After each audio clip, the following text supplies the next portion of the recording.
Agaricus বা মাশরুমের fruit বডির বাহ্যিক গঠন পর্যবেক্ষণ। মাশরুম একটি ছত্রাক যার বৈজ্ঞানিক নাম এগারিকাস, কিন্তু সাধারণ মানুষের কাছে এগুলো ব্যাঙের ছাতা নামে পরিচিত। বর্ষাকালে বাড়ির আশেপাশে মাঠে ময়দানে ভেজা মাটিতে বা গোবর, খড় ইত্যাদি পচনশীল জৈব পদার্থের উপর জন্মায়। এরা মৃতজীবী। সাধারণত এদের বায়বীয় অংশ খাড়া হয়ে উপরে বৃদ্ধি পায় এবং পরিণত অবস্থায় অনেকটা ছাতার মতো দেখায়, তাই এদেরকে ব্যাঙের ছাতা বলা হয়। মাইসেলিয়াম থেকে ছাতার ন্যায় বায়বীয় অংশ সৃষ্টির প্রক্রিয়াকে ফ্রুটিফিকেশন বলে এবং ওই বায়বীয় অংশকে মাশরুমের ফ্রুট বডি বলে। অনেক সময় অনেকগুলো মাশরুম বৃত্তাকারে বা চক্রাকারে অবস্থান করতে দেখা যায়। এরূপ অবস্থানকে পরিচক্র বলে। দৈহিক গঠন। একটি পূর্ণাঙ্গ এগারিকাস ছত্রাকের দেহকে দুটি অংশে ভাগ করা যেতে পারে: এক, দৈহিক অংশ তথা মাইসেলিয়াম; দুই, জনন অংশ তথা ফ্রুট বডি। এখান থেকে এখান পর্যন্ত হচ্ছে মাশরুমের মাইসেলিয়াম। মাইসেলিয়াম অত্যন্ত শাখা প্রশাখা বিশিষ্ট ও সূত্রাকার, মাটি বা জৈব বস্তুর একটু ভেতরে অবস্থান করে। মাইসেলিয়াম হাইপি দ্বারা গঠিত, যা অগণিত শাখা প্রশাখা বিশিষ্ট, সূত্রাকার এবং দেখতে সাদা বর্ণের। এরা আবাসস্থল থেকে খাদ্য শোষণ করে। হাইপার কোষগুলোতে দানাদার প্রোটোপ্লাজম, একাধিক নিউক্লিয়াস এবং ছোট ছোট কোষ গহ্বর থাকে, যার সঞ্চিত খাদ্য হিসেবে তেল বিন্দু থাকে। হাইপিগুলো পৃথক থাকতে পারে বা কিছু সংখ্যক একসাথে জড়াজড়ি করে দড়ির মতো তৈরি করতে পারে।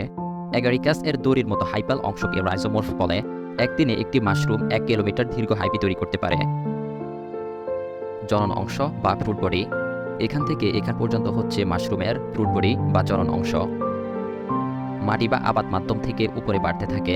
পরিণত অবস্থায় এর দুটি অংশ থাকে। গোড়ার দিকে কাণ্ডের ন্যায় অংশকে স্টেপ বলা হয় এবং উপরের দিকে ছাতার ন্যায় অংশকে পাইলিয়াস বলা হয়। তরুণ অবস্থায় পাইলিয়াসটি বেলাম নামক একটি পাতলা চিল্লিময় আবরণে আবৃত থাকে। পাইলিয়াসের নিচের দিকে ঝুলন্ত অবস্থায় পর্দার ন্যায় অংশকে গিল বা ল্যামেলি বলে।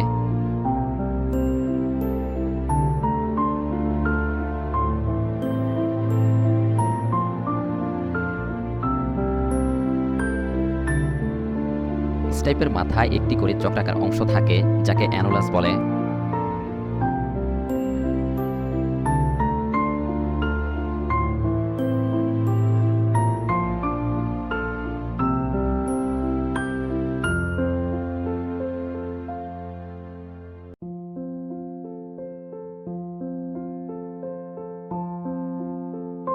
ল্যামেলিতে অসংখ্য ব্যাসিডিয়া সৃষ্টি হয়। প্রতিটি ব্যাসিডিয়াম উর্বর এবং ব্যাসিডিয়ামের শীর্ষে আঙ্গুলের ন্যায় 4টি অংশের মাথায় একটি করে ব্যাসিডিয় স্পোর উৎপন্ন হয়। স্পোরগুলো অনুকূল পরিবেশে অঙ্কুরিত হয়ে নতুন মাইসেলিয়াম তৈরি করে। গিলের অন্তর্গঠন। গিল পাতলা পাত্রের মতো। গিলের অন্তর্গঠন বেশ জটিল প্রকৃতির। প্রস্থচ্ছেদ করলে একে 3 স্তরে বিভক্ত করা যায়, যথা ট্রমা, সাবহাইবেনিয়াম এবং হাইবেনিয়াম। গিলের কেন্দ্রীয় অংশকে ট্রমা বলে। ট্রমার উভয় দিকের অংশকে সাবহাইবেনিয়াম বলে।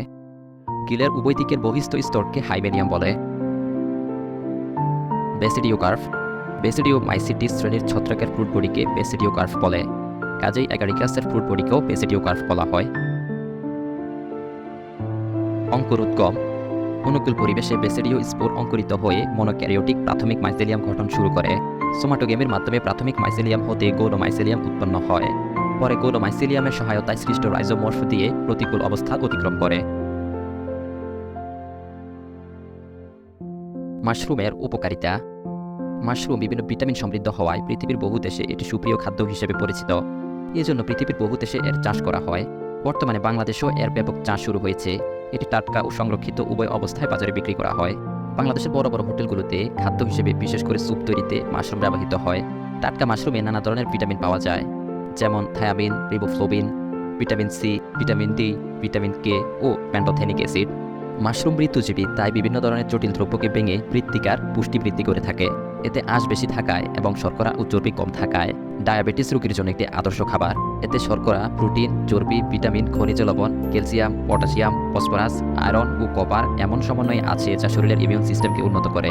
এতে লোবাস্ট্যানিন, অ্যান্টাটেনিন ও ইরিটাটেনিন থাকে, যা শরীরের কোলেস্টেরল কমানোর জন্য অন্যতম উপাদান। মাশরুম নিয়মিত খেলে উচ্চ রক্তচাপ ও হৃদরোগ নিয়ন্ত্রিত থাকে। ক্যান্সার ও টিউমার প্রতিরোধ করে। অপরিচিত পুরো মাশরুম খাওয়া ঠিক নয়, কারণ কিছু কিছু প্রজাতি বেশ বিষাক্ত। বিষাক্ত মাশরুম খাদ্য হিসেবে গ্রহণ করলে মানুষ ও প্রাণীর মৃত্যু হতে পারে।